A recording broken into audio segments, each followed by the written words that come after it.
Bueno, muy buenas tardes a todos. Me alegra mucho encontrar aquí personas tan especiales que han hecho parte de este recorrido de mi vida.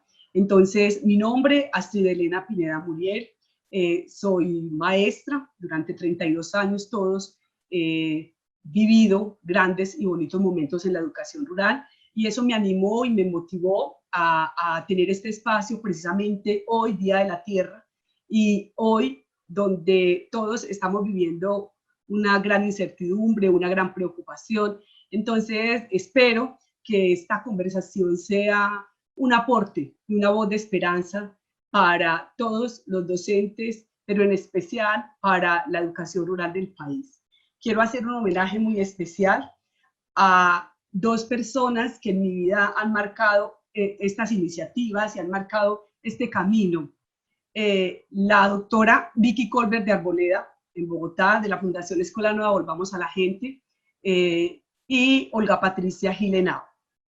Con Olga Patricia, al grupo de multiplicadores de Escuela Nueva y a todo el equipo de docentes que hace parte de los microcentros donde he compartido y con quien está. Al grupo de estudio de educación y ruralidad, que hace parte del grupo de matemática, educación y sociedad, el grupo MES. Nosotros hacemos parte, entonces soy Astrid Elena Pineda Muriel, pero represento el grupo de estudio, educación y ruralidad, adscrito al grupo de matemática, educación y sociedad MES, un grupo de investigación de donde hago parte hace ya varios años. Entonces, vamos a iniciar el conversatorio.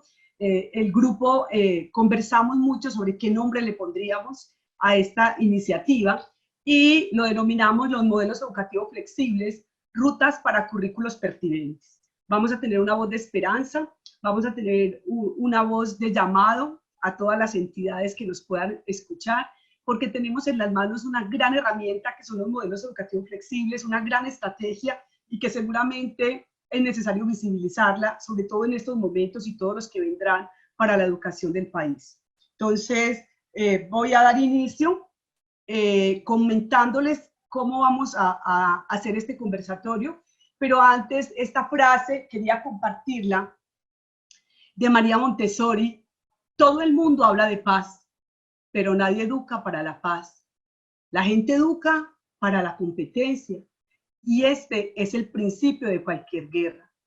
Cuando eduquemos para cooperar y ser solidarios unos con otros, ese día estaremos educando para la paz. Hoy pienso que todos estamos llamados a resignificar la labor docente, la labor educativa, la labor formativa, de donde la estemos desarrollando como familia, como madres, como padres, para pensar en la necesidad que hoy tenemos de reencontrarnos, porque muy seguramente la situación del país hoy nos invita a transformarnos, la situación del mundo. Esa transformación se va a dar en muchos campos y quienes somos maestros de alma, corazón y vida, hoy lo estamos sintiendo, esa necesidad de repensarnos y de resignificarnos. Entonces, vamos a caminar un territorio de los modelos educativos flexibles y lo voy a hacer a través básicamente de dos movilizaciones en el territorio. Vamos a hablar de las realidades que tienen los modelos, pero también de las posibilidades que nos brindan. Para hacer ese caminar por el territorio, lo vamos a caminar a partir de unos senderos. Son 3 senderos que nos van a generar el mapa de la conversación. El primer sendero es el sendero de los contextos, donde nos vamos a ubicar en el contexto real, un poco teórico, de los modelos educativos flexibles, desde una mirada histórica y de revisión de la línea del tiempo, pero a la vez vamos a hablar de la realidad que hoy viven esos modelos, cómo nacen, cómo se gestaron, pero hoy qué realidad enfrentan, pero a la vez vamos a conversar de la posibilidad. Entonces nos vamos a mover en 3 senderos para el terreno, desde la realidad y la posibilidad, contextualizando cada uno de los modelos que hoy vamos a compartir y que vamos a conversar. Entonces vamos a iniciar con la línea del tiempo y en esa línea del tiempo nos vamos a ubicar primero en las últimas décadas del siglo XIX y los principios del siglo XX. Aparece en Francia y en Estados Unidos un fuerte movimiento que se denominó renovación pedagógica y que buscaba transformar la escuela tradicional, la escuela donde el maestro es el centro, donde se desarrollan currículos rígidos, donde la forma de pensar estaba estructurada desde la forma como pensara el maestro. Y aparece entonces esta renovación pedagógica. En Estados Unidos se llamó la escuela progresista, y vamos a ubicarnos después de estos antecedentes en 1961 en nuestro país. Vamos a ubicarnos en Colombia en el año 1961. A partir de ese momento voy a empezar el recorrido histórico de los modelos educativos flexibles en el país, que se van a ir constituyendo entonces en una muy buena alternativa para pensar los currículos pertinentes. Entonces, en el año 1961 se reúnen ministros del mundo en Ginebra, Suiza, y se apoya oficialmente la organización de las escuelas rurales con un solo docente. En ese momento llamábamos la escuela monodocente, la escuela unitaria. En el año 1961, entonces, la UNESCO, con el apoyo precisamente de todo este movimiento que se empieza a dar en Ginebra, Suiza, se crea la organización del Instituto Superior de Educación Rural en Pamplona, el ISER, y en Pamplona se empieza a gestar la escuela unitaria con una escuela demostrativa en Santander, donde tendrían la posibilidad de hacer ese ejercicio de experiencia piloto que luego muy seguramente iba a ser llevado a todo el país, como sucedió más adelante. Aquí quiero hacer un especial reconocimiento en ese momento a la doctora Vicky Colbert de Arboleda, que era viceministra de Educación, con Oscar Mogollón y su equipo, que empiezan a creer en este proceso, en esta transformación, y allí empieza a gestarse la primera escuela nueva, que en ese momento se llamó Escuela Unitaria, porque venía desarrollándose una propuesta educativa para el país que no era pertinente para la educación rural. O sea, desde el principio era necesario transformar esas prácticas. En ese momento la escuela se desarrollaba en el sector rural, básicamente para 2 grados para las mujeres y 3 grados para los hombres. Teníamos, muchos de nuestros abuelos solo hicieron segundo y tercero de primaria, precisamente porque no había una propuesta de continuidad de la educación rural para terminar siquiera la básica primaria.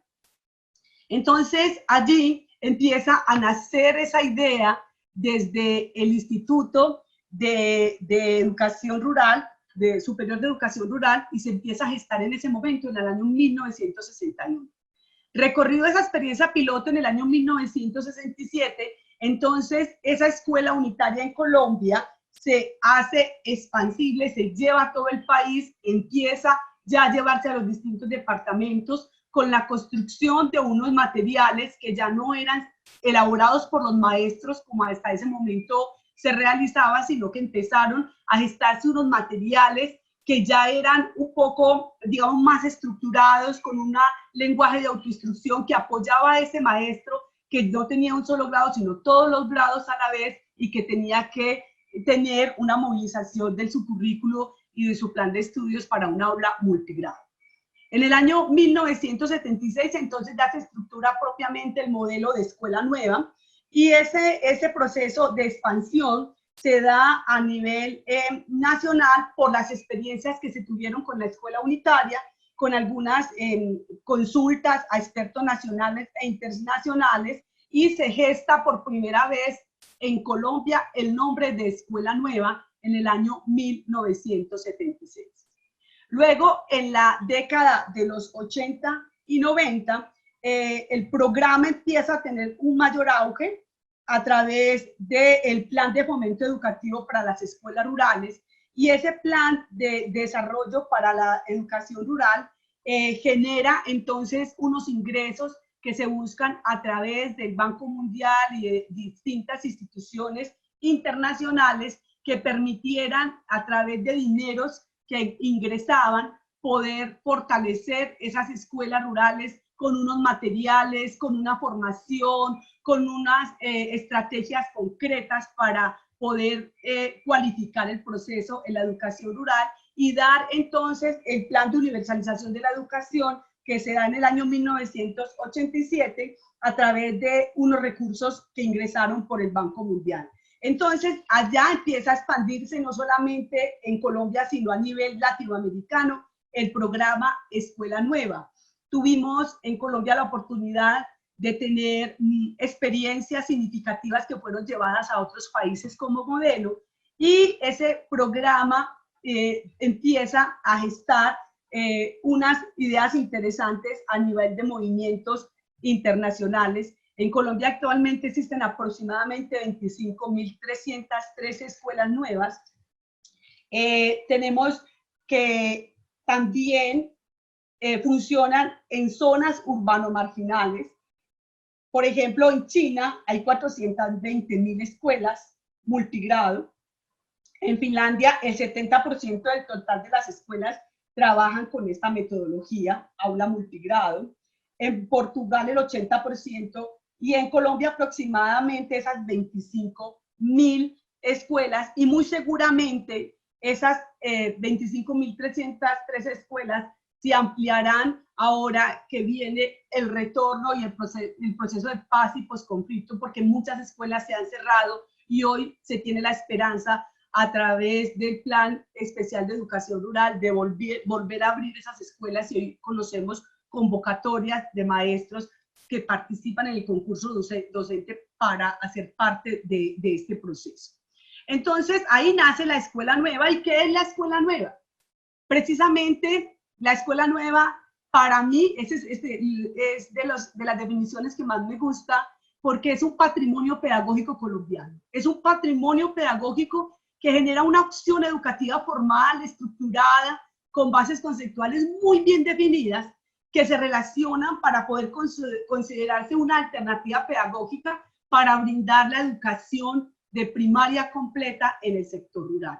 Entonces empieza a tener una fuerza grande, con una formación de maestros, con una estructura propia, empieza a cobrar vida y acoge y pone en práctica los principios de la pedagogía activa, inspirados precisamente en esos movimientos que nacen a finales del siglo XIX y se fortalecen durante el siglo XX.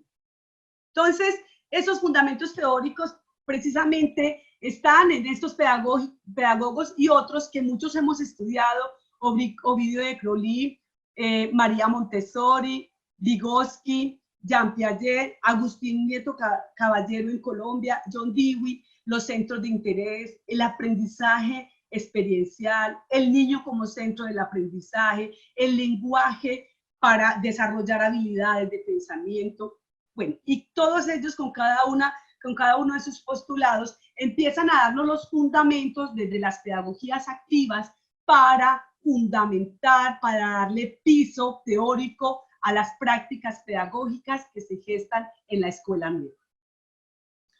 Aquí hago un recorrido y me pareció bonito, incluso tuve una gran alegría cuando estos materiales los recorrí, porque estoy guardando de hace 30 años todos los materiales que se han gestado y cómo se han constituido esos materiales de formación. Entonces, claro, llega el proceso de formación de los maestros, lo hacemos durante unas temporadas muy marcadas, a principio del año, a mitad y al final. Hacíamos el curso, era un curso de 90 horas, y digo era porque ese proceso no desapareció.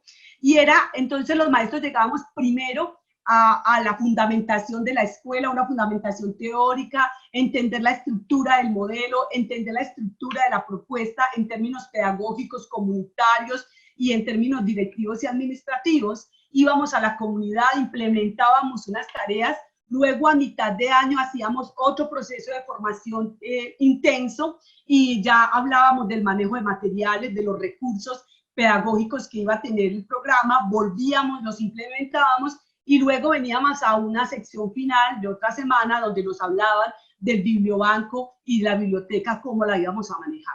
Teníamos un material que nos entregaban, era el manual de recreación, de cómo llevar esas prácticas lúdico-pedagógicas al aula, el manual de implementación de las guías y toda la fundamentación teórica de las que le hablé ahora, estaban acá en este recorrido histórico de la Escuela Nueva. Estoy hablando de más o menos 30 años.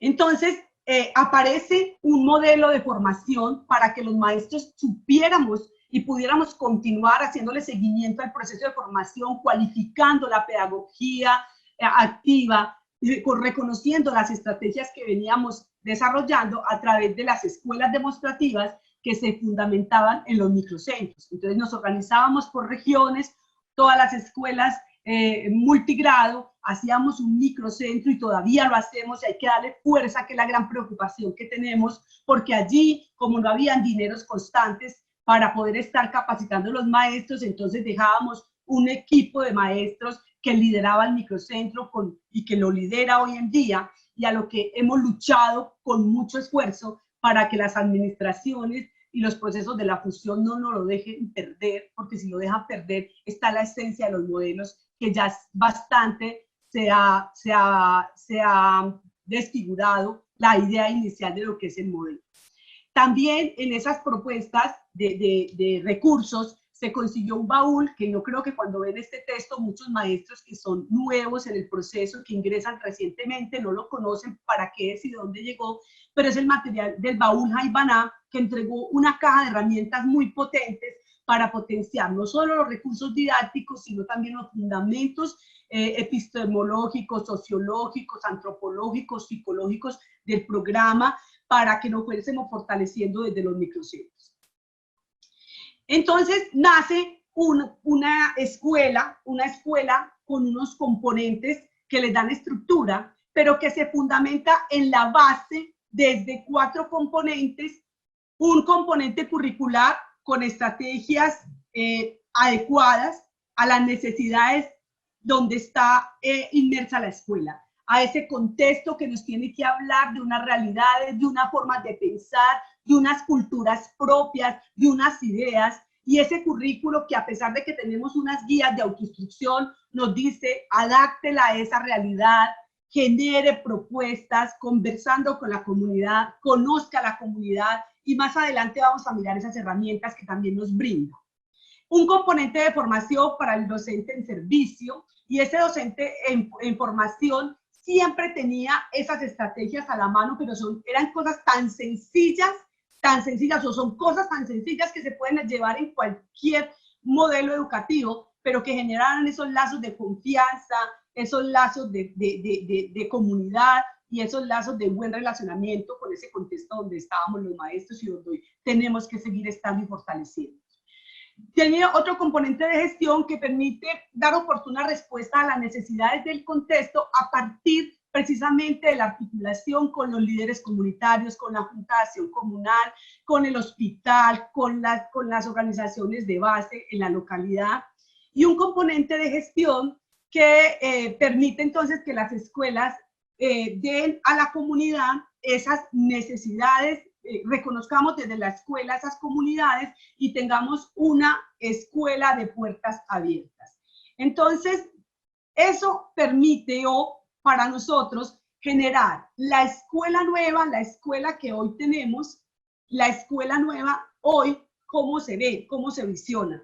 Entonces, es un sistema constituido por un conjunto de componentes y elementos en permanente interacción, que funcionan como un sistema mediante procesos pedagógicos de organización con un logro de objetivos y propósitos muy claros. Es un modelo porque como modelo integra un componente teórico y un componente conceptual, un componente operativo que le da vida a través de las diferentes prácticas en una construcción constante a la respuesta de las demandas que tienen los contextos rurales.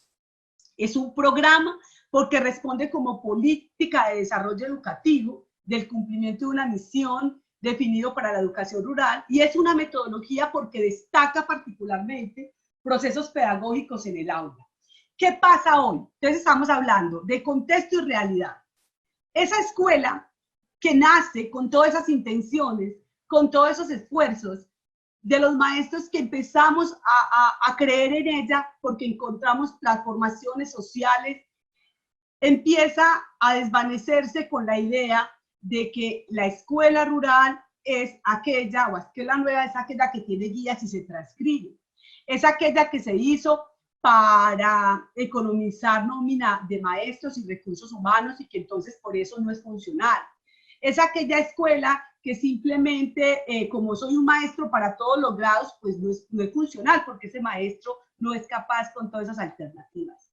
Recordemos que nace precisamente para poblaciones de baja densidad, poblaciones donde incluso hoy tenemos escuelas de 8, de 10, de 15, de 13 estudiantes y que gracias al modelo pues persiste y se sostiene, porque si no esos 8 niños que están en ese contexto lejano, en una ruralidad tan lejana, no tendrían la posibilidad de acceder a la educación, porque no es funcional tener una escuela de esas abierta.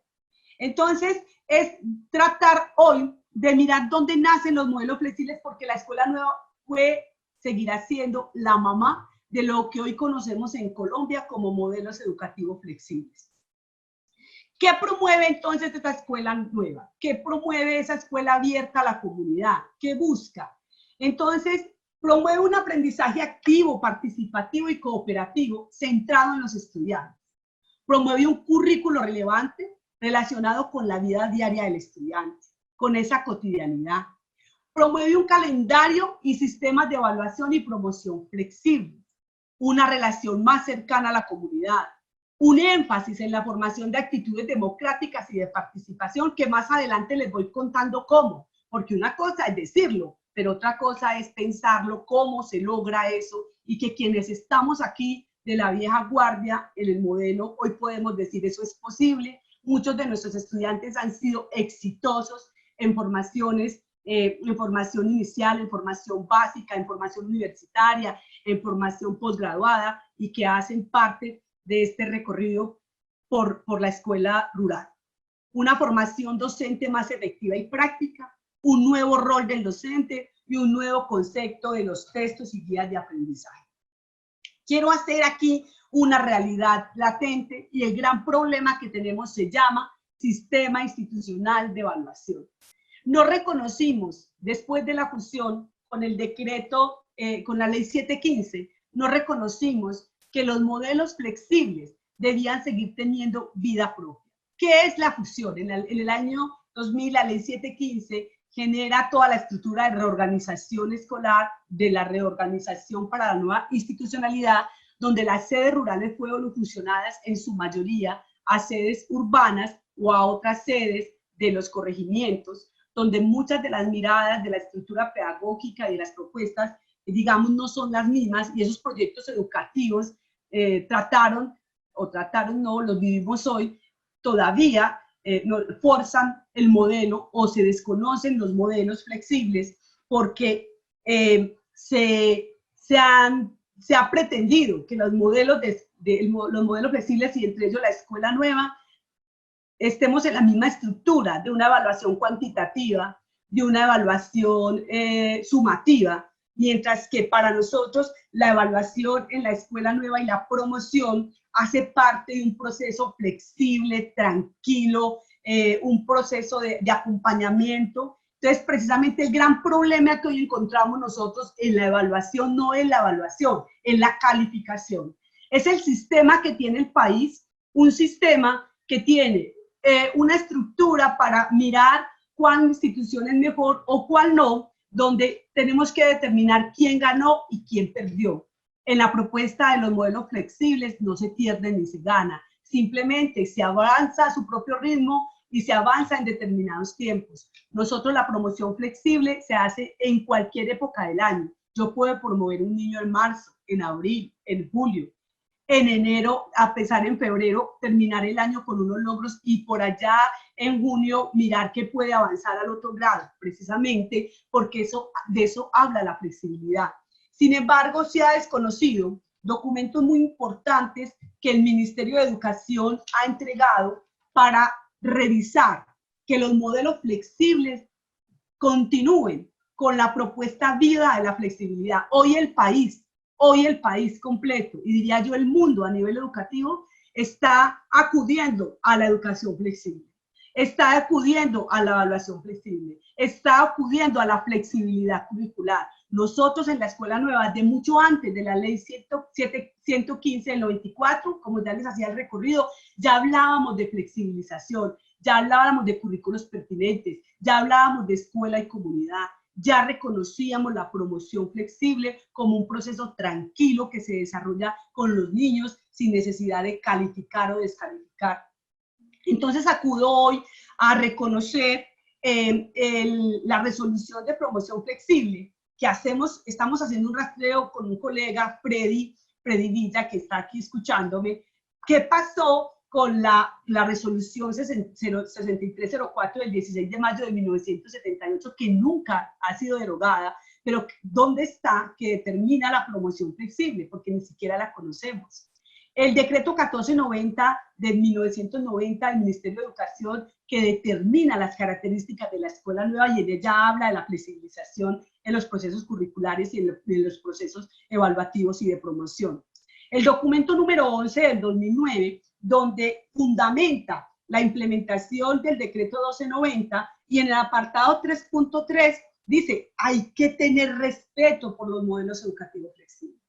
Nos ha costado, y la fusión mucho más. Muchos de los rectores hoy, desafortunadamente, pues no conocen este trayecto, y de pronto, en su afán de unificar los procesos en la institución, nos obligan a pasar datos de perder o ganar, a tener una estructura de evaluación cuantitativa porque la plataforma es cuantitativa, y a pesar de que nosotros hemos hecho una defensa de los modelos, ha sido un poco complejo que nuestros rectores entiendan estas dinámicas y estas realidades del modelo. Entonces, hablamos de calendarios, precisamente calendario agrícola, porque es una de las herramientas más potentes que para mí debe tener los modelos flexibles. Y si digo debe, porque nosotros en su momento, cuando los implementábamos, podíamos con ellos entender cuando un niño se tiene que ir a las faenas pesqueras, cuando un niño se tiene que ir a las faenas agrícolas, cuando se tiene que ir a las actividades mineras. ¿Por qué hay molienda en la vereda? Entonces mañana, profe, no vengo porque trasnochamos. Mañana hay recolecta de pepino y de frutos. Mañana no puedo, profe, porque las actividades que yo tengo que hacer me tocan a mí mañana. Y yo tengo que llevar comida al corte, como dicen ellos, debo llevarle la comida a mi mamá, a mi papá a la máquina, donde se va a moler la panela. Ese calendario agrícola hay que reconocerlo, y es una de las grandes herramientas que tenemos. Pero tristemente, hoy si un niño no asiste a la institución por uno u otro motivo, y que son básicamente asuntos que tienen que ver con su realidad, pues se le pone inasistencia. Y desafortunadamente muchos han perdido el año porque es que usted no vino, profe, es que vea, yo me tenía que ir porque es su vienda, es la época de la pesca, de eso vivimos nosotros, profe, es que la recolecta de café. Entonces hoy es importante reconocer ese calendario agrícola que nos invita precisamente como una estrategia de la Escuela Nueva a reconocer cuál es esa realidad del contexto. Entonces aquí están esos anuncios que nos hace la Escuela Nueva, y que lo dice a un maestro, para que tú llegues a implementar una escuela nueva realmente oxigenada en las prácticas pedagógicas, te debes formar, pero esa formación se ha desaparecido precisamente del itinerario y de las apuestas de nuestro gobierno, porque no hay recursos o porque no los destinan, pero también ha desaparecido el microcentro en muchas localidades, porque el alcalde no lo permite, porque el secretario de Educación de turno también lo ve una perdera de tiempo, porque los rectores dicen que es una perdera de tiempo. Entonces se ha ido desdibujando lo bonito que se construía en ese proceso de formación, y que vamos a irlo viendo más adelante, paso a paso, en esa estructura de lo que posibilita la Escuela Nueva. Entonces, la Escuela Nueva, que gesta los otros modelos flexibles, tiene unos instrumentos estratégicos que permiten la movilización de la escuela desde lo pedagógico y desde lo administrativo. Hasta el año 2000, los maestros éramos directores de las escuelas rurales, ¿cierto? Y teníamos unas funciones también administrativas.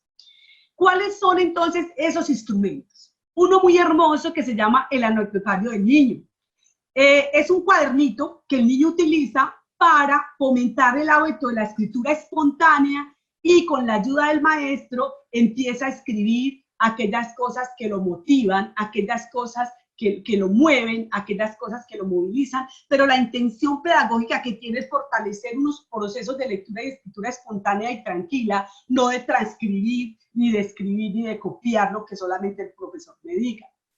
El autocontrol de asistencia, que es un instrumento que los niños y los maestros utilizamos para registrar la asistencia de los niños, que se puede hacer a nivel grupal o a nivel individual. Ahí vemos un ejemplo de uno hecho en canastas de huevo, donde tenemos la asistencia, cada huevito el nombre de los niños, y la inasistencia, se saca la banderita y se dice esta persona no vino, pero no tanto para sancionar, sino para reconocer qué actividades de ese día el gobierno escolar puede poner al día a ese niño cuando no vino a la escuela. Más adelante vamos a ver qué es el gobierno escolar. Entonces tenemos el anecdotario del niño y el autocontrol de asistencia como ese auto. Formar en la autonomía no se hace porque yo simplemente diga que lo voy a hacer.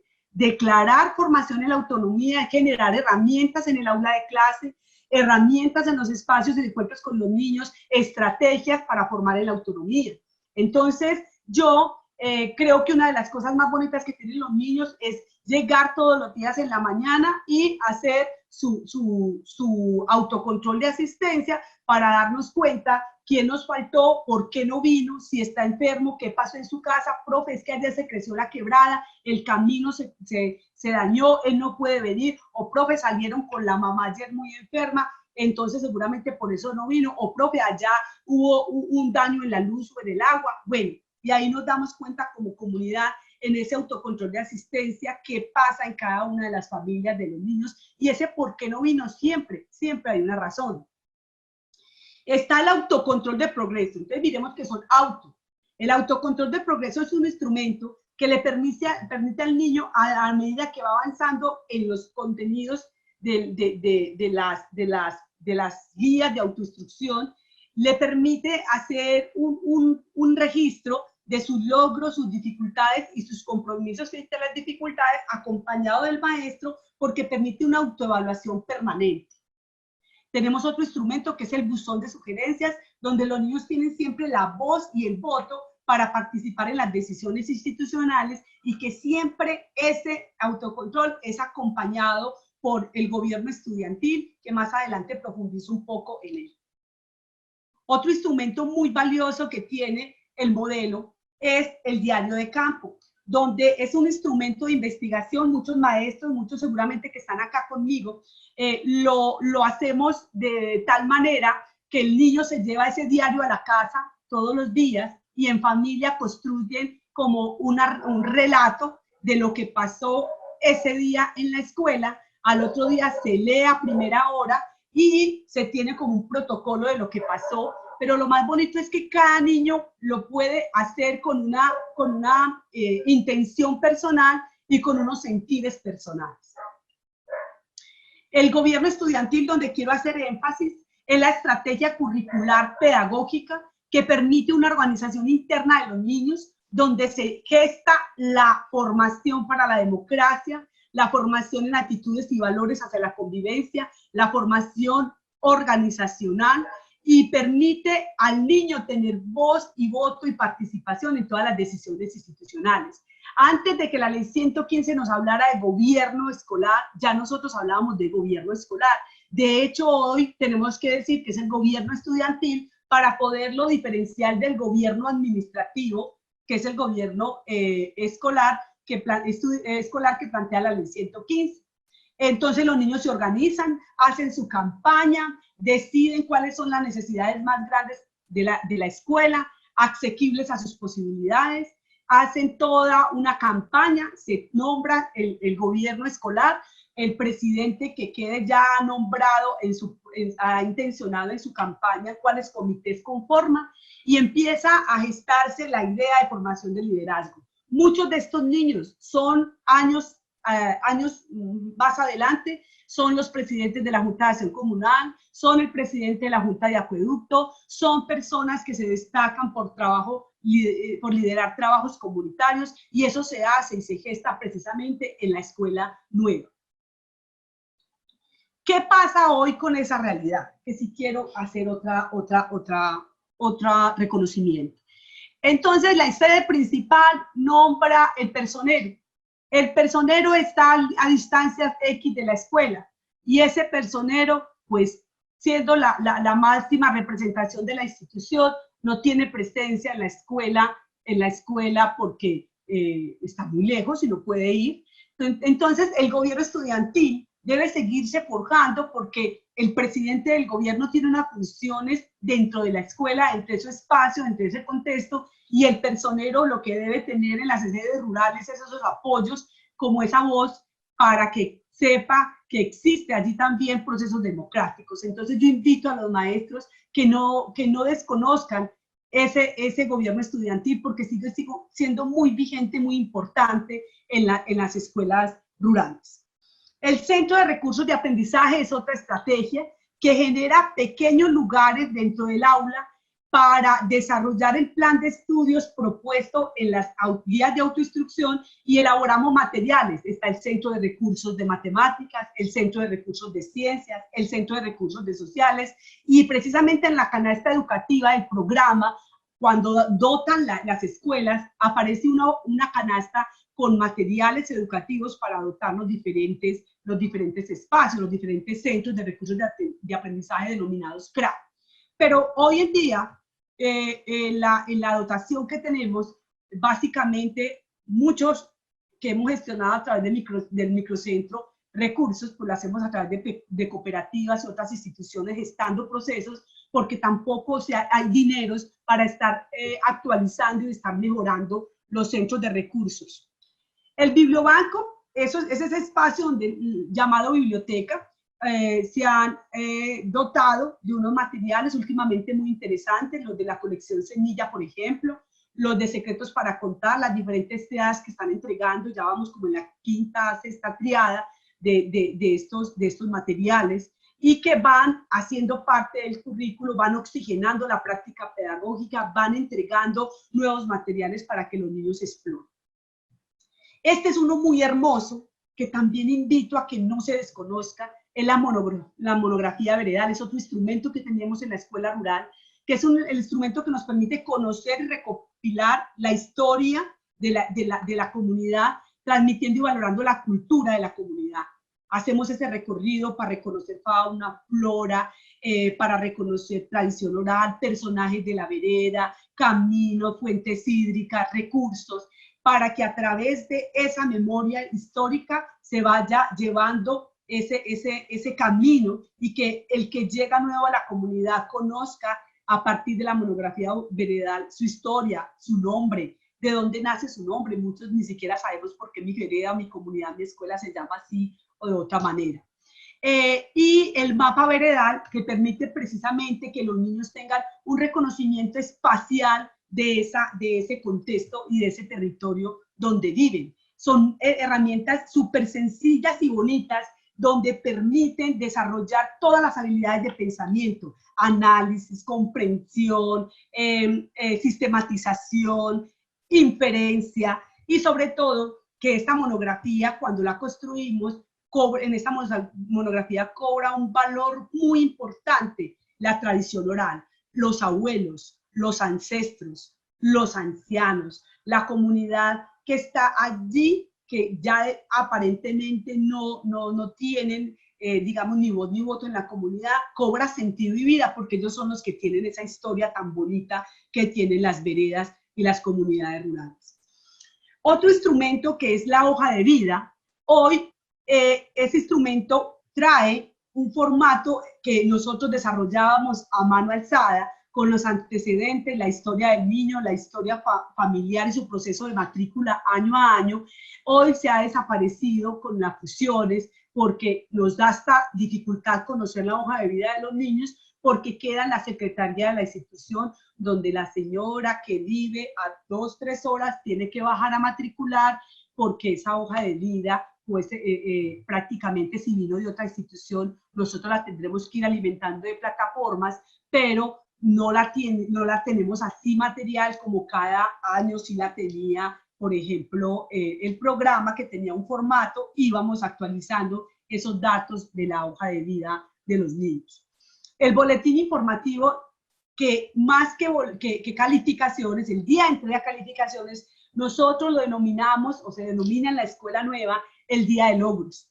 El día de logros se acompaña de un instrumento, que es un documento, o era, porque hoy son otras cosas, un instrumento en el que se ordena la sistematización de la información, contándole a los papás cada uno de los logros, de las dificultades que han tenido los niños a partir precisamente del autocontrol del progreso, pero lo hacemos con un día de logros. Es decir, antes de entregar ese boletín, presentamos a los papás como un momentico cultural donde los niños cantan los diferentes temas y las diferentes melodías que han aprendido, recitan, cuentan historias, bailan, y a partir de ahí vemos un niño que no está pensado solamente si lee o escribe, entonces si tiene buena ortografía o no, si sabe sumar o restar para decir cómo va, sino que primero el día de logro le muestra periodo a periodo a los papás que han aprendido los niños en estas dinámicas mucho más recreativas, más creativas,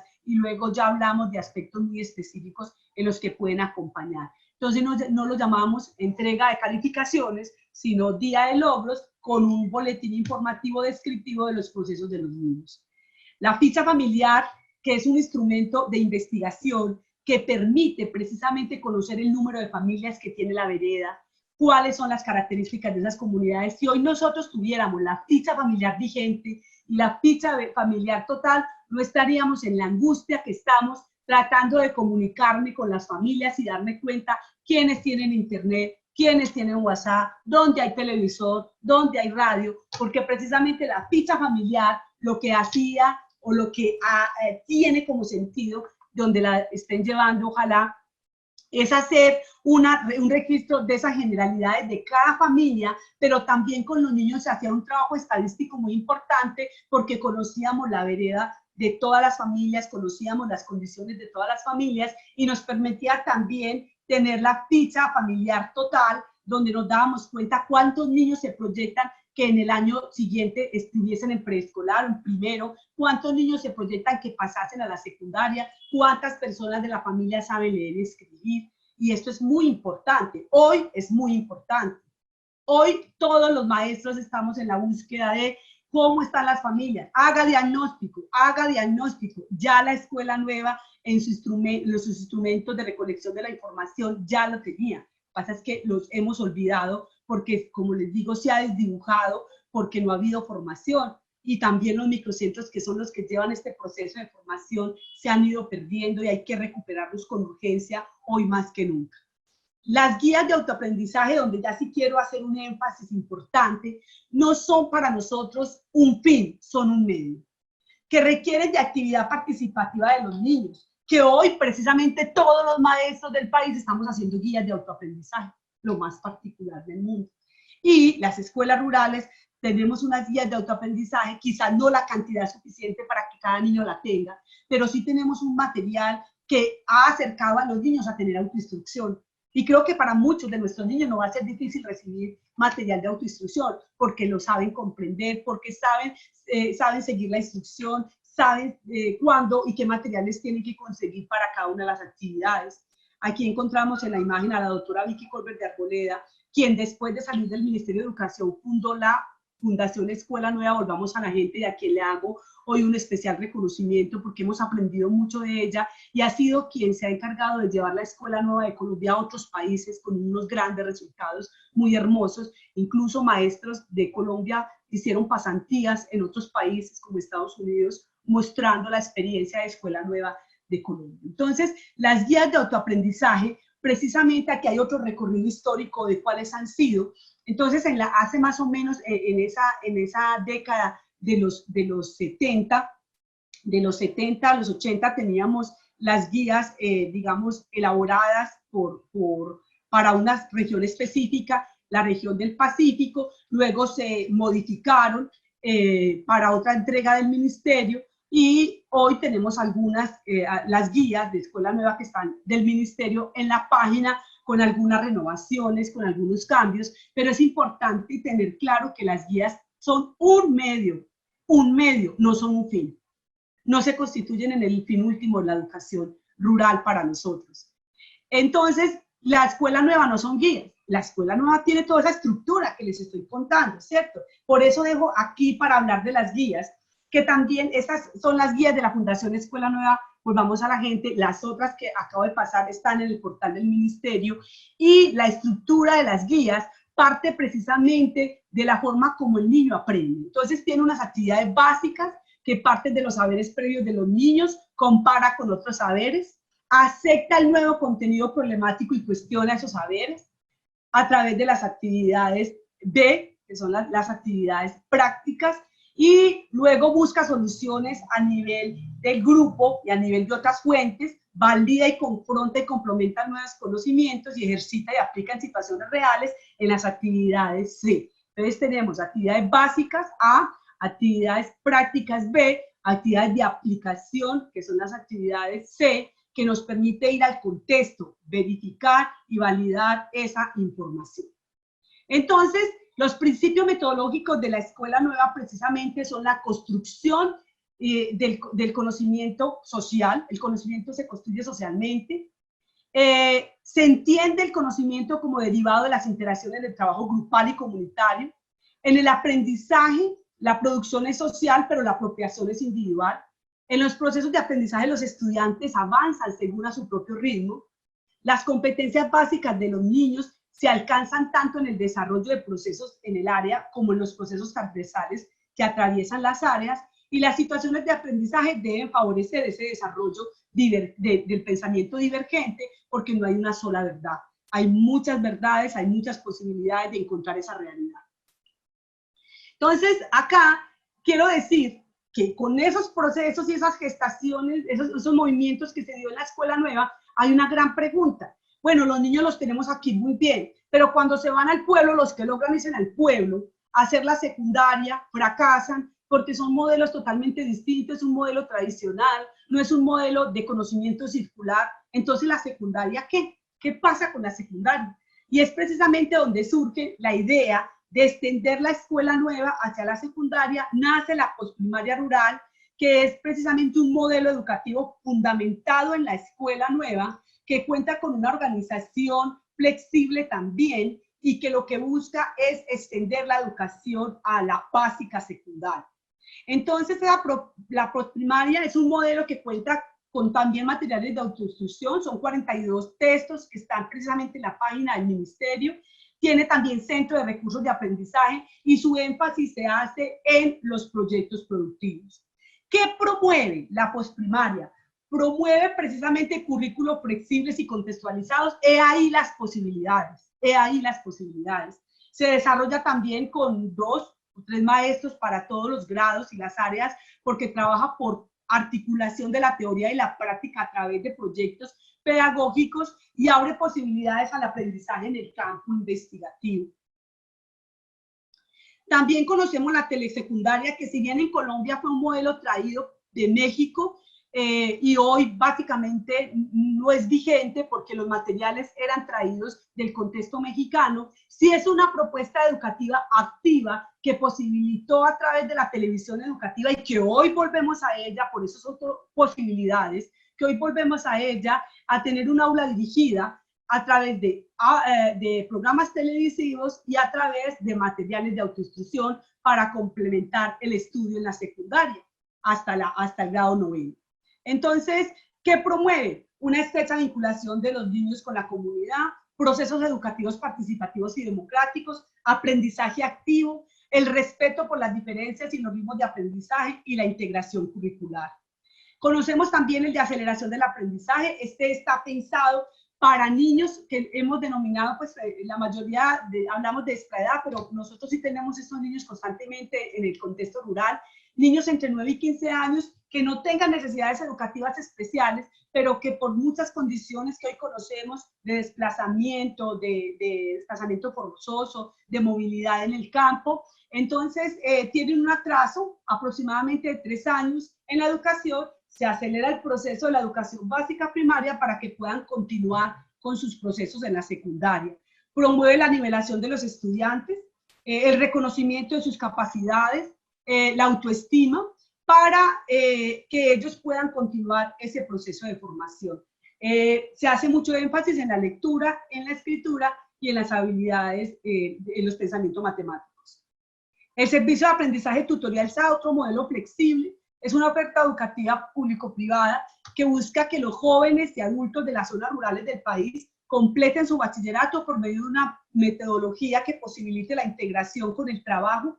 Entonces, esta metodología promueve el alcance directo del contenido del currículo. Vamos a la comunidad, conocemos la realidad socioeconómica de la comunidad, se proponen proyectos a través de la realidad, a través del contexto, a través de la pertinencia que me genera a mí movilizar una propuesta de formación. Entonces, yo como maestra lo que tengo que hacer es guiar ese proceso, acompañar. Nosotros desde los modelos flexibles no somos dictadores de clase.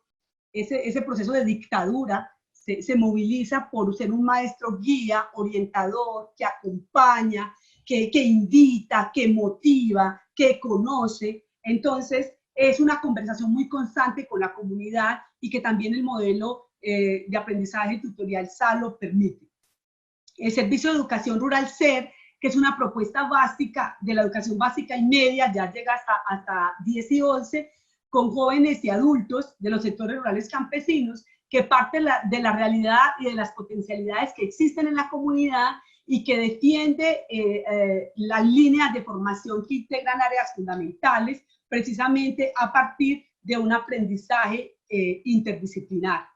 Promueve la integración curricular con un enfoque interdisciplinar, un currículo para el desarrollo humano, el desarrollo de habilidades culturales, lúdicas, estéticas y científicas, tecnológicas, desde lo que la comunidad reconoce como ese saber de la comunidad, como ese saber ancestral tan importante, validación y valoración del saber popular, el diálogo de saberes, los principios de la pedagogía del texto como un nuevo enfoque educativo. El texto no es solo el que está impreso, no es solo el libro, el texto es esa comunidad, el texto es ese abuelo que nos cuenta cosas, el texto es ese grupo humano que constituye esa comunidad y le da una gran importancia a la autodirección y al autoaprendizaje. El programa de educación continuada CAFAN, que es un modelo educativo abierto, cuyo objetivo es vincular jóvenes y adultos, trabajadores en las zonas rurales del país, al proceso educativo para permitirles terminar sus procesos de formación. Es una educación abierta que no requiere de certificados ni de requisitos de edad. Tiene un sistema flexible igual, por eso digo que todos estos se gestan con la escuela nueva, y tiene una asistencia semi-escolarizada por horas semanales, también con materiales de autoinstrucción. Encontramos en la página del ministerio otros modelos flexibles, pero es importante que hoy nos quede que esos modelos se gestaron desde la escuela nueva y que hoy lo que estamos viviendo en el país es una realidad donde creo que nosotros en la ruralidad no alcanzamos a un 10% de conectividad y que no podemos hacerlo como nos lo piden. Mándele por estas plataformas virtuales, de clases virtuales, con las condiciones que todos sabemos que tenemos en la ruralidad y que por muchas redes sociales nos están haciendo ver las mismas comunidades que tienen acceso. No es posible esa realidad. Entonces, ¿cuál es la posibilidad? Volver a fortalecer los modelos educativos flexibles, llegar nuevamente a los procesos de formación de los maestros que trabajan con los modelos, gestar nuevas ideas para que se fortalezcan esos modelos, generar los recursos de financiación y hoy ojalá y esta voz llegara a alguna de las personas que toman las decisiones, porque hoy si nos damos cuenta estamos volviendo básicamente a la esencia de los modelos flexibles, porque no he hablado aquí en ningún momento de conectividad ni de computador, porque es lo que tenemos a la mano y de hoy en adelante pues muchos nos hemos dado cuenta que la brecha entre lo rural y lo urbano para hablar de conectividad no es tanta. Entonces, quiero dar gracias por la atención. Seguramente otros aspectos se me quedaron o se me pasaron, pero más o menos aquí tengo la voz del grupo de estudio de educación y ruralidad que decíamos, hay que visibilizar los modelos, hay que contarles de qué se tratan, hay que antojar a los maestros que trabajan en ellos, porque la fusión que ha generado también, que yo me vea castigado, que trabajaba en el colegio urbano, bien cómodo, me gustaba, y por cualquier asunto me mandaron castigado para la rural, no quiero estar allá, entonces, ¿qué transmito? Aburrición. Es una esperanza, es una voz de vida nueva para oxigenar nuestra educación y que sí es posible desde estos 3 senderos que les propuse, el sendero del contexto, la realidad y la posibilidad, reconocer los modelos educativos. Muchas gracias. Entonces vamos a dar paso a las opiniones, de pronto acá nuestros moderadores nos van a ayudar para comprender si hay preguntas o hay inquietudes. Hola, buenas tardes para todos y todas. Profesora Esther, muchas gracias por la intervención. En este momento tenemos varias preguntas, aproximadamente entre 10, 12 preguntas, tanto en el chat de preguntas y respuestas como en el otro chat. Entonces, por aquí nos escribe Luzmeri Bedoya Montoya. Nos Sí. pregunta que le gustaría tener como la presentación, las diapositivas. Entonces, le pregunto a usted si usted nos autoriza a nosotros como institución de medios para que, digamos, por medio de nuestro correo pueden acceder a las diapositivas que usted ya nos había enviado o que les escriban a usted directamente. Puede ser que ustedes las envíen también por el correo por donde las personas se inscribieron. ¿Es posible, Alex? Listo, profe, sí, está bien claro. Ok. Entonces, aquí en el chat enseguida les vamos a dejar el correo. El correo es seccionmedioseducacion@edea.edu.co y ahí nos pueden solicitar como las diapositivas del conversatorio. Y quienes tengan mi contacto personal también me las pueden solicitar si de pronto... Listo. Clara Marcela Morales Lopera nos dice, soy maestra rural y me encanta, pero me inquieta ciertas cosas. Bueno, te invitamos para que nos des las preguntas. Espectador anónimo, buena tarde, ¿nos puede enviar las leyes citadas a nivel de promoción flexible? Bien, yo hablo de decretos, ¿cierto? Entonces, claro, también las puedo adjuntar entonces ahorita. Quiero que busquen a la que le venimos haciendo seguimiento, las vamos a enviar, pero la resolución 6304 de 16 de mayo del 78 sobre promoción flexible, para nosotros no ha sido derogada, estamos mirando dónde dice que fue derogada, pero vamos a mandar los documentos. Hay una carpetica que tenemos de promoción flexible y también aprovecho para decirles, hemos lanzado nuestro blog, el blog del Grupo de Educación y Ruralidad, y allí van a encontrar todos estos materiales que hoy estoy exponiendo. Entonces, ahorita también voy a poner el enlace del blog para poder que puedan acceder. Si Freddy lo tiene y lo puedes poner en el chat, sería fantástico. Freddy, si me colaboras, puedes poner en el blog, el enlace. También tenemos nuestra página en Facebook y allí vamos a ir disponiendo todos estos materiales. Listo, profe. Clara Marcela Morales Lopera nos dice, ¿cuál es concepto de fusión educativa en la ruralidad? ¿Cuál es el reto de cada CR con el proceso de fusión educativa? ¿Cuál es el lugar de los maestros rurales en relación con la fusión?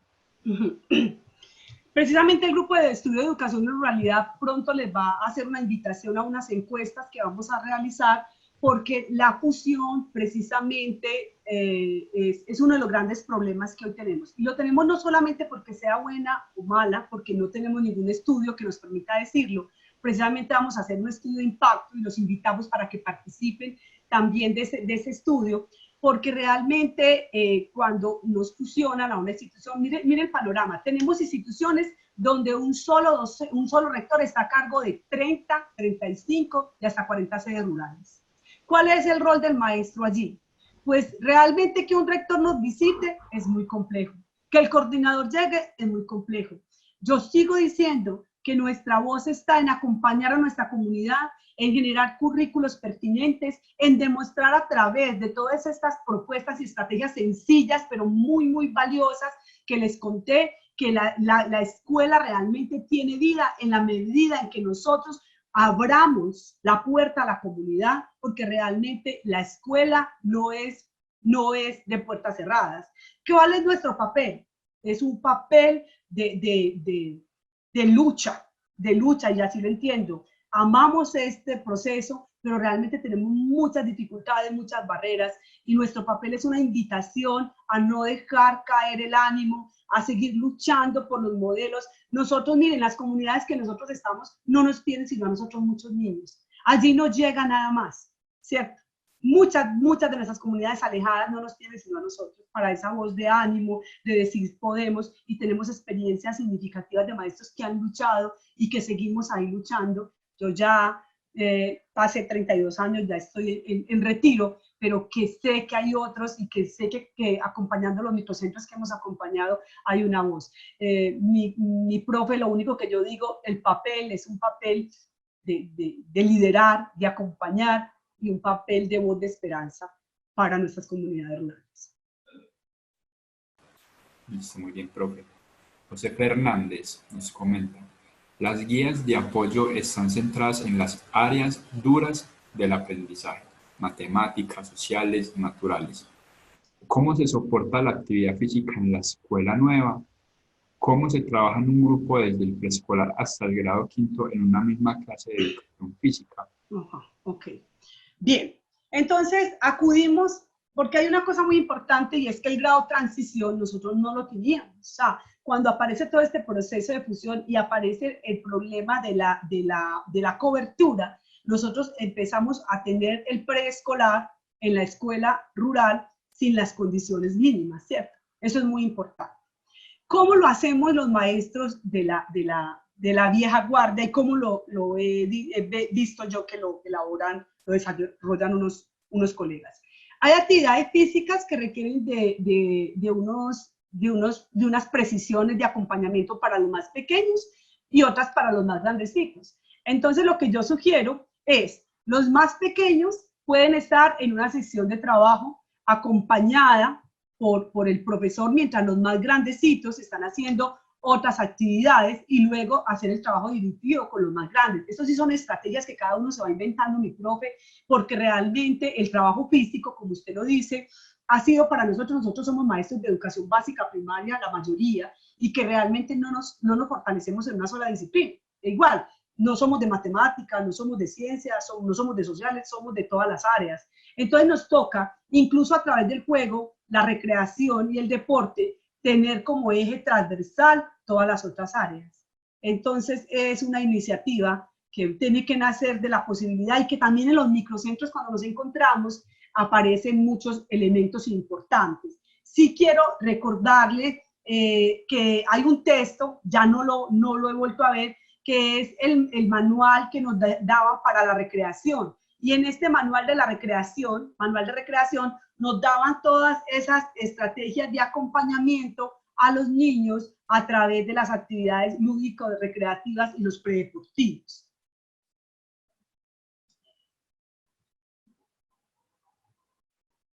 Alex. Hola, profe, listo, muy bien. Un espectador anónimo nos pregunta: ¿cómo comprender en el contexto rural que el apoyo de los niños dentro del calendario agrícola no es trabajo infantil? Ley 1098 del 2006. Ok. Mire, profe, realmente ¿cuántos de nosotros quisiéramos que nuestros niños estuvieran dedicados a lo que tienen que estar a esta hora? Sin embargo, las faenas del campo y la forma como se han constituido las comunidades, para ellos trabajar en el campo hace parte de su cultura, ¿cierto? Desde la niñez. ¿Qué es lo que podemos hacer? Motivar a los papás para que sea una responsabilidad moderada entre las faenas agrícolas, porque también muchos papás desde muy temprana edad ponen los niños, digamos, a generar los ingresos. Creo que hay que acompañar mucho a los papás desde esas leyes, desde esas normativas, porque es importante que lo entiendan, pero también es importante que nosotros comprendamos que muchas de las familias viven económicamente de los ingresos de solamente una persona, y en la época de cosecha, cuando los niños van a las actividades de recoger, de llevar la comida al campo, al corte, a la cafetera o al lugar donde estén los papás, hace parte también del aporte que hace ese niño a las familias, ¿cierto? Entonces yo creo que hay que dosificar el asunto, no desconocer que muchas de las familias tienen la necesidad de acompañarse de los niños para las actividades y las faenas agrícolas, pero obviamente la intención no es que sea el trabajo infantil.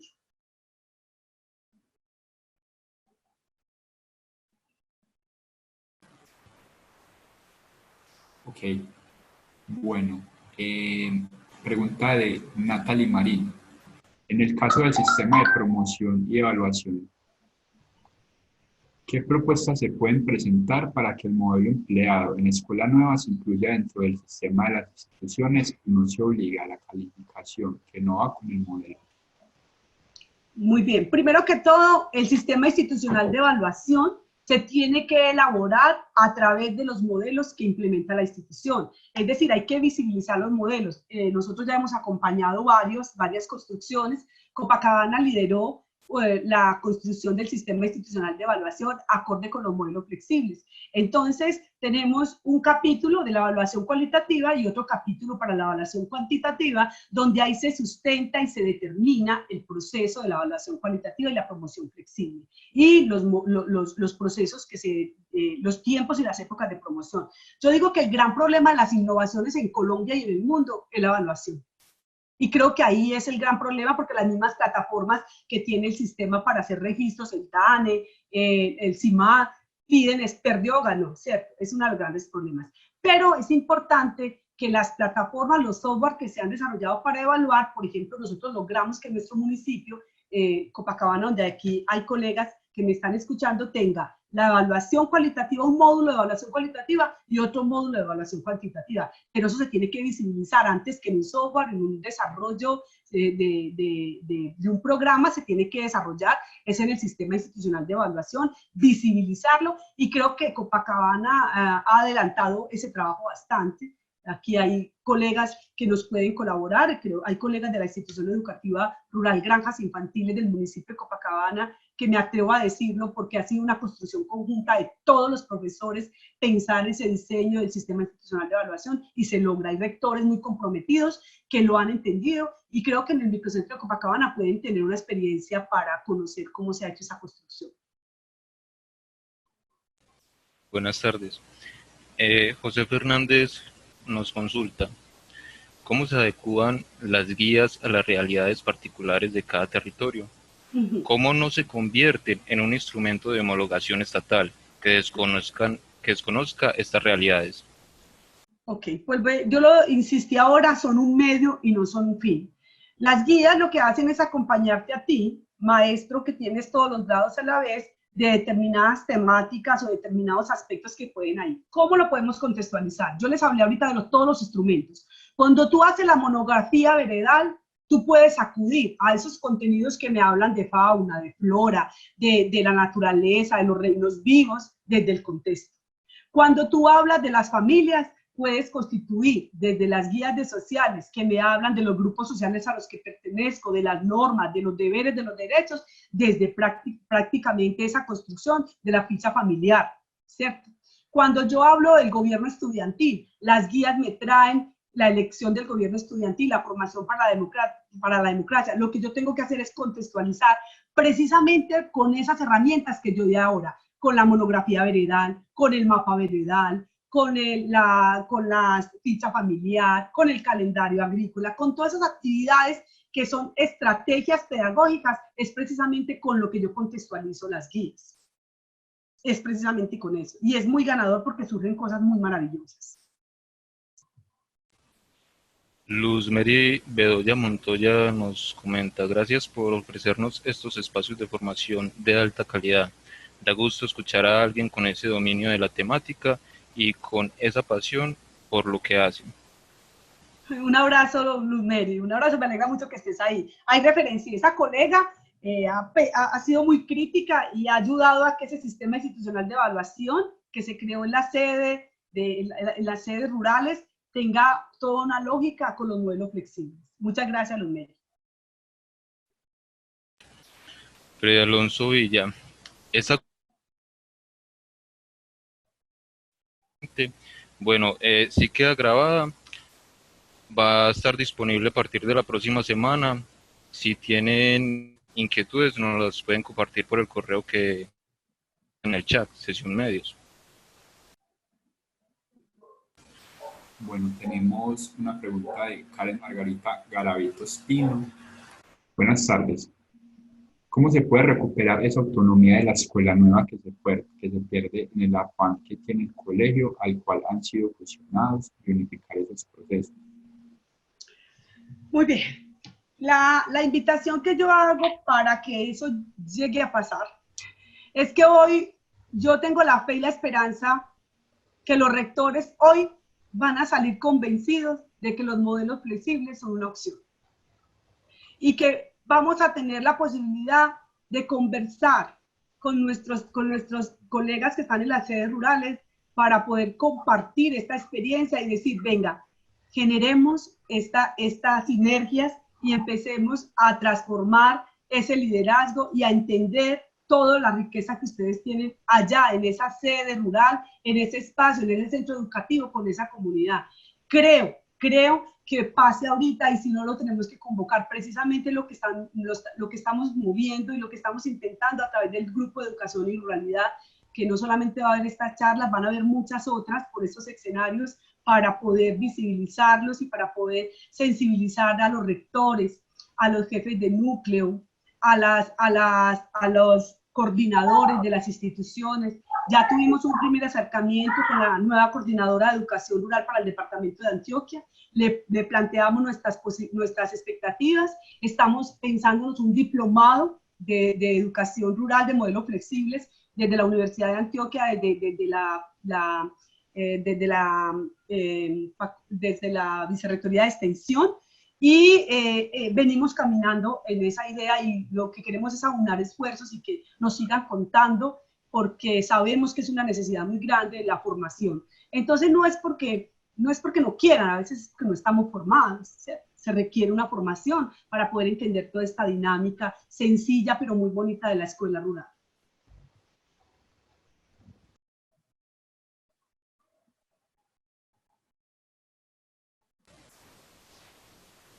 Bueno, Profe, Karen Margarita nos pregunta que si podemos compartir con ella sus datos personales como para que se pongan en contacto. Claro que sí, claro que sí, claro que sí.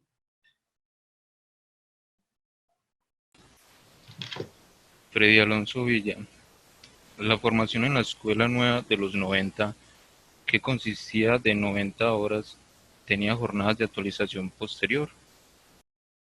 Bueno, Freddy, creo que pecábamos por la falta de seguimiento, o sea, no había posterior, incluso la última en Antioquia se hizo en el 2015, imagínate.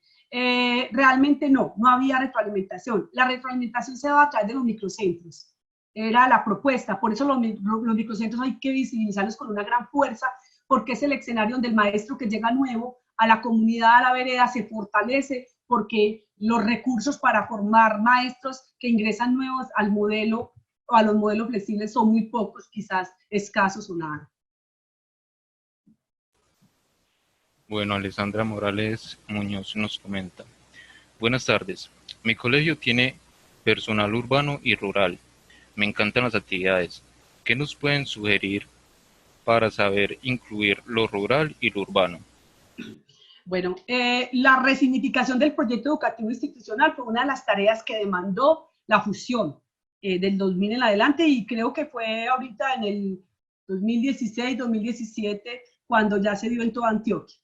Resignificar el proyecto educativo institucional significa leer los modelos flexibles que tenemos, las potencialidades que hay en cada modelo, generar un conversatorio con los colegas de la sede principal y las sedes rurales, conversar para saber cuáles son esas potencialidades antes que desconocerla, porque la mayoría de nuestros niños llegan a la sede principal y llegan totalmente desconocidos porque lo que dicen es que esos muchachitos no saben nada, es que usted, y lo que pasa es que las dinámicas son muy distintas, entonces un niño que estaba acostumbrado a jugar, a correr, a interactuar, a ir por el material, a traerlo a la mesa, a llevarlo, a participar, sentarse 6 horas ya en la secundaria, cansa demasiado, aburre, entonces desertan del sistema, por una parte.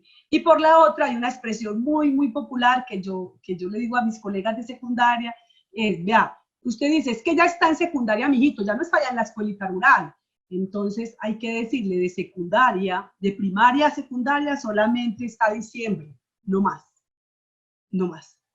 Entonces hay que invitar a los colegas que tienen tanta experiencia, pero no es lo mismo tener 30 años de experiencia que la misma experiencia de 30 años, a que lean esas otras dinámicas que van a ser muy pertinentes y son la posibilidad para el país en los próximos años.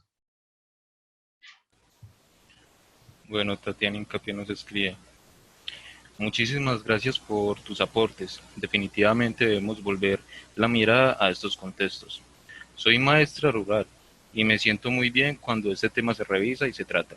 Personalmente, siento que es un tema que se debe revisar detenidamente y que la formación del maestro para contextos rurales y metodologías flexibles es una necesidad que debe ser abordada.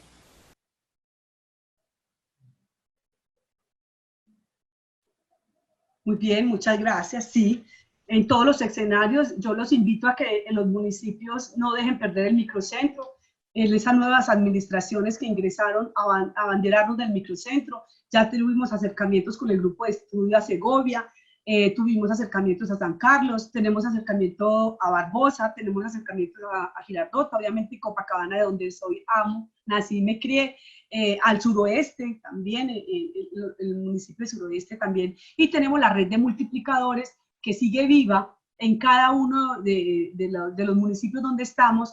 Seguimos contando, diciendo y llevando esta voz con el ánimo de que la escuela nueva se visibilice y los modelos flexibles que se adaptan a las condiciones de los contextos, digamos, se fortalezcan.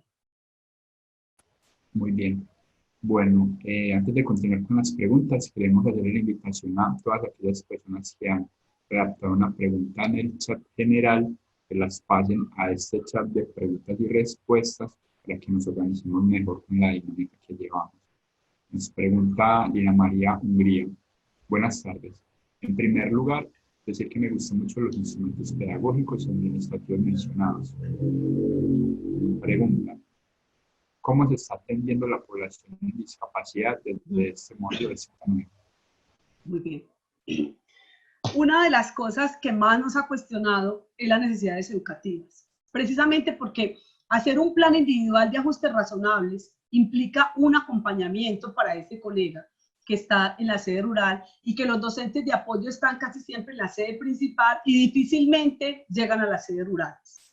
Entonces, realmente, apoyo y acompañamiento lo tenemos en la medida en que nosotros mismos nos vamos a tener que constituir, porque no están visibilizadas esas realidades. Nos dimos cuenta, por ejemplo, las orientaciones que nos mandaba la Secretaría de Educación Departamental, la intención de que el maestro de apoyo vaya a esas casas donde están los niños. Ni siquiera a veces no los reconocen.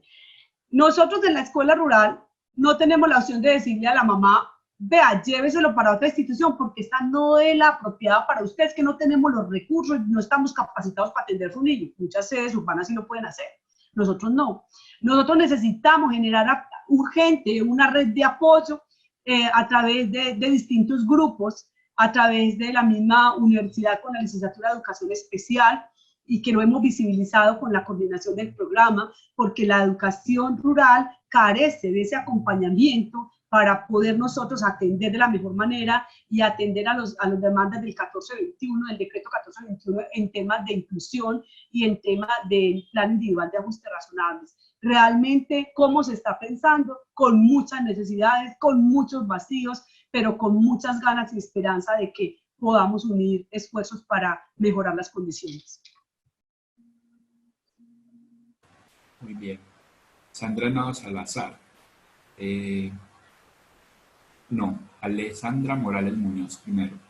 ¿Existe una resolución donde se exponga que cuando estamos a cargo de una posprimaria como único docente, dando la carga académica completa de sexto a noveno, se nos debe reconocer horas extras por déficit?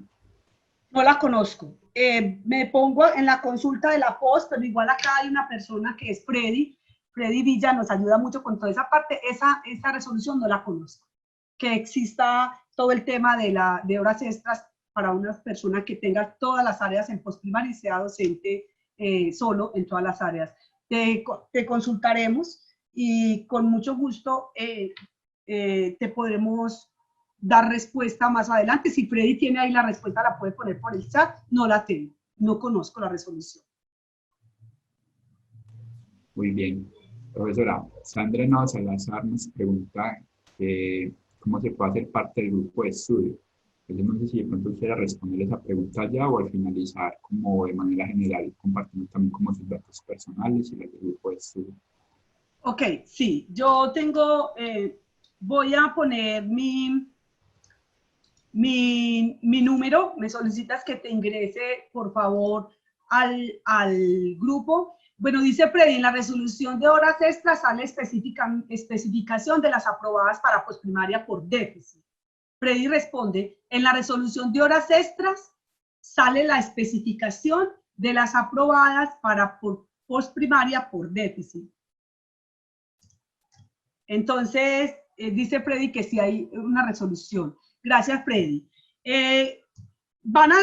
Ustedes pueden hacer la solicitud por Facebook, nos buscan Grupo de Estudio de Educación y Ruralidad, pueden entrar al blog, enseguida pongo el enlace, o alguno del grupo que está acá, por favor, lo pone. Y este es mi número de teléfono. Tenemos un WhatsApp y nos reunimos el segundo sábado de cada mes. Esta es una reunión del grupo extenso y que básicamente, pues por ese medio te podemos enterar de las actividades del grupo. Bueno, Luzmeri Bedoya Montoya nos escribe, ¿se puede hacer después a la grabación del conversatorio? Sí, pero va a estar disponible para la próxima semana.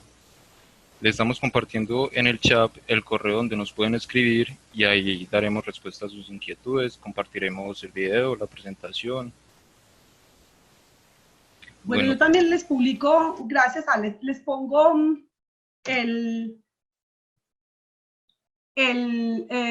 teléfono y mi correo electrónico. ¿Por qué no se va, Alex? ¿Tienes algún dominio? Ya lo escribí, no se va. ¿No se va qué, profe? El mensajito que estoy escribiendo en el chat. ¿Lo estás escribiendo en el chat, no el de preguntas? Entonces lo pongo en el de preguntas. No, ahí hay una etiqueta donde dice enviar a, debe decir todos los panelistas y participantes. Listo. Para que se le envíe a todo el mundo. Listo, a todos los participantes. Ok, ya.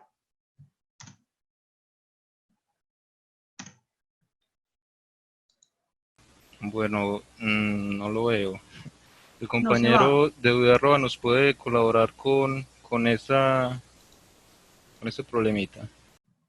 No se va. Lo tengo en el chat general, lo pongo por las preguntas. Bueno, sí. ¿Quiere decir que sí?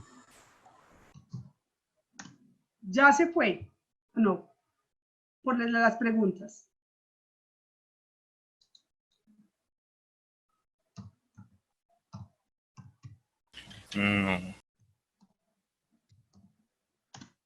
No se va. Por ninguno de los dos medios se va. Sigamos intentando. Bueno, lo tengo por el chat general. ¿Listo? Podemos continuar. Está bien. Nos escribe Tatiana Hincapié.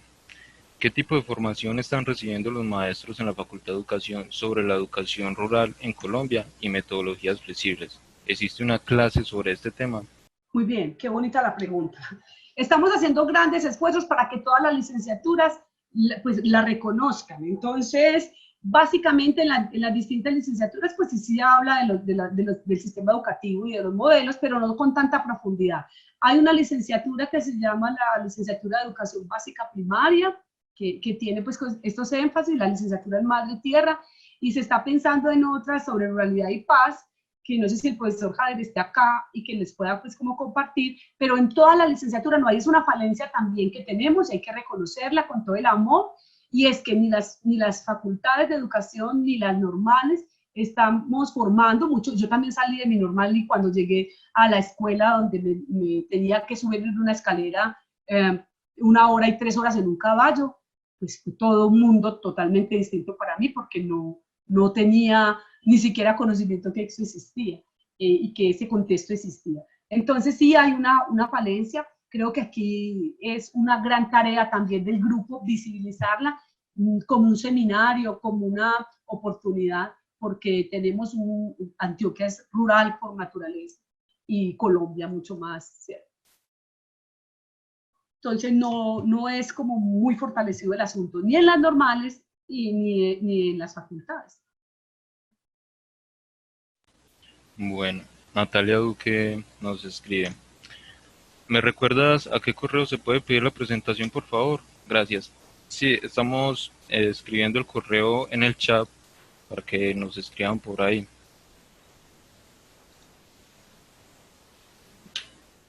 Laura Córdoba nos pregunta, ¿existe algún grupo o guías de apoyo para capacitarse, para presentar convocatoria docente? A la ruralidad. No entendí la pregunta, ¿me la puedes volver a hacer? ¿Existe qué? ¿Existe algún grupo o guías de apoyo para capacitarse, para presentar, me imagino que para presentarse al concurso? A la convocatoria. Docente, sí. Pues el grupo realmente como guías están todas las que tiene el ministerio tiene modelos flexibles, todas las ofertas, aparecen los módulos de formación de los maestros y desde ahí te puedes enterar muy bien de las ofertas. Todo el material que yo socialicé, por eso digo que es una posibilidad, todo lo que yo conté hoy, todas las diapositivas, toda la fuente es del Ministerio de Educación. Entonces ahí está en la página donde dice modelos flexibles, están todos esos materiales. Muy bien. José Fernández.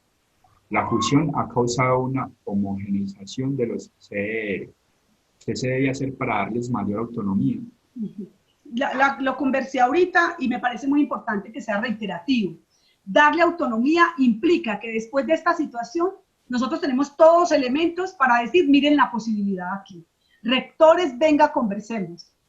Directivas de la institución, venga, conversemos. Alcaldes municipales, secretarios de educación, Secretaría de Educación Departamental, miren, observen que hoy quienes nos manejamos, trabajamos con los modelos flexibles, yo creo que tenemos más tranquilidad porque los niños saben trabajar la autoinstrucción y los jóvenes, ¿cierto? Y para nosotros orientar una guía en autoinstrucción es fácil, el que llegue allá por medio virtual es lo difícil, pero creo que es el momento de recuperar, visibilizar, reconocer y darle el lugar que merece estas apuestas que ni siquiera son, vea, otras instituciones, otros departamentos las han valorado demasiado. Mire, por ejemplo, el departamento de Caldas, el modelo de educación rural que tiene a Antioquia fue socializado a Caldas, esa transferencia, Caldas la ha implementado, que hoy tienen hasta universidad rural, la Universidad del Campo, ¿cierto? Antioquia ha tenido grandes avances, pero por asuntos administrativos y voluntades políticas vuelve y decae porque la inversión que se le tiene que inyectar a los modelos en formación de los maestros, que somos los que nos abanderamos y nos movilizamos, no es posible. El mismo ministerio, nosotros hemos ido cantidad de veces a hablar con el ministerio y cada vez que cambia la administración vuelve y cuénteles el cuento que esto existe y que para algo sirve. Muy bien. Sandra Milena Céspedes González nos dice, le agradece mucho, profesora, por la intervención. Ella dice que trabaja con formación inicial de maestros en una escuela normal de Antioquia, y que sus reflexiones nos resultan muy oportunas y pertinentes. Y acá veo que usted desea como responderle a Luz Ángela Hernández.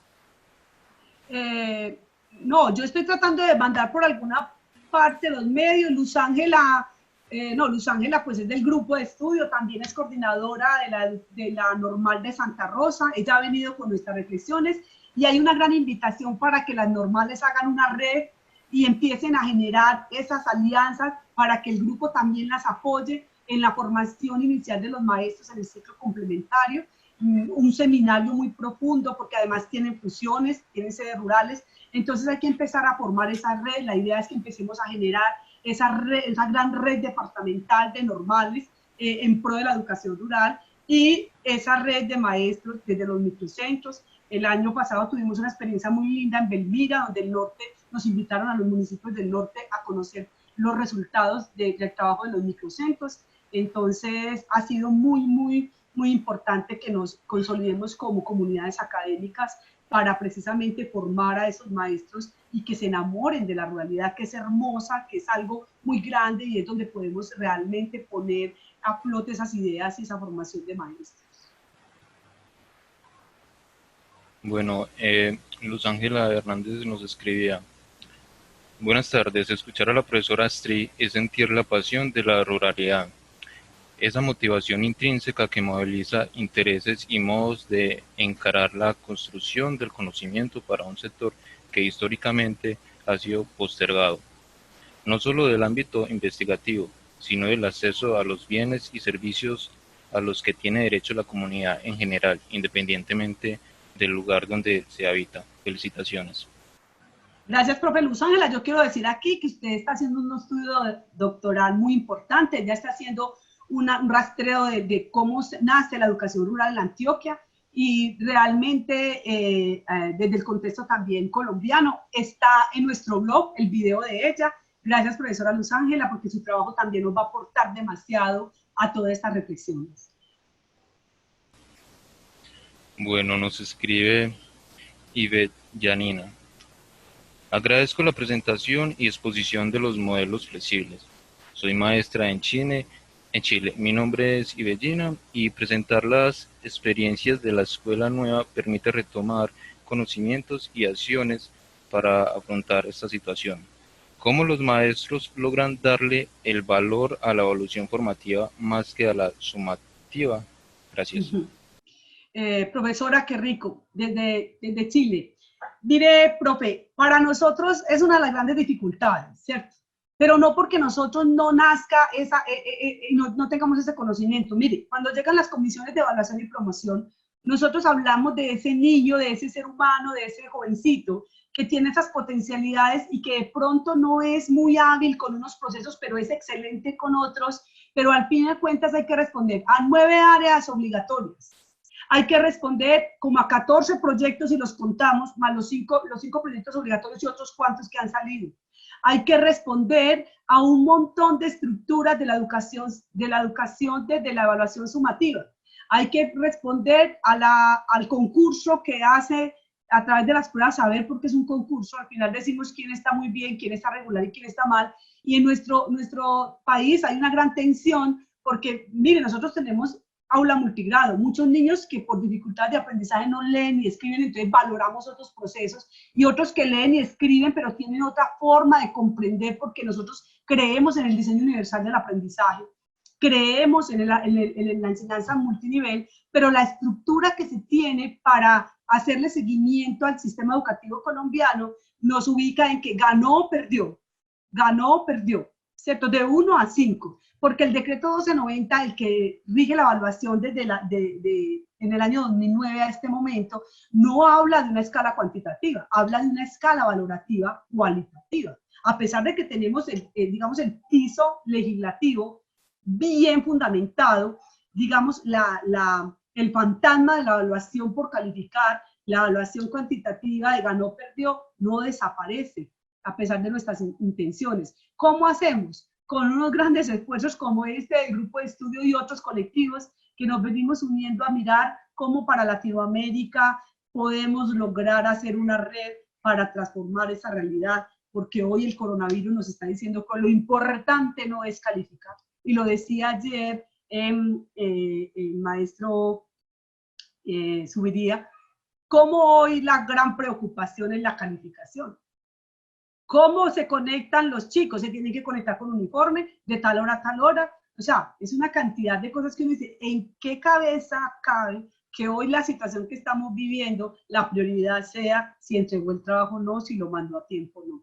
Entonces, hoy esto nos está haciendo una gran reflexión para mirar que la educación estructurada por áreas, por contenidos, por unidades, por grados, ha fracasado.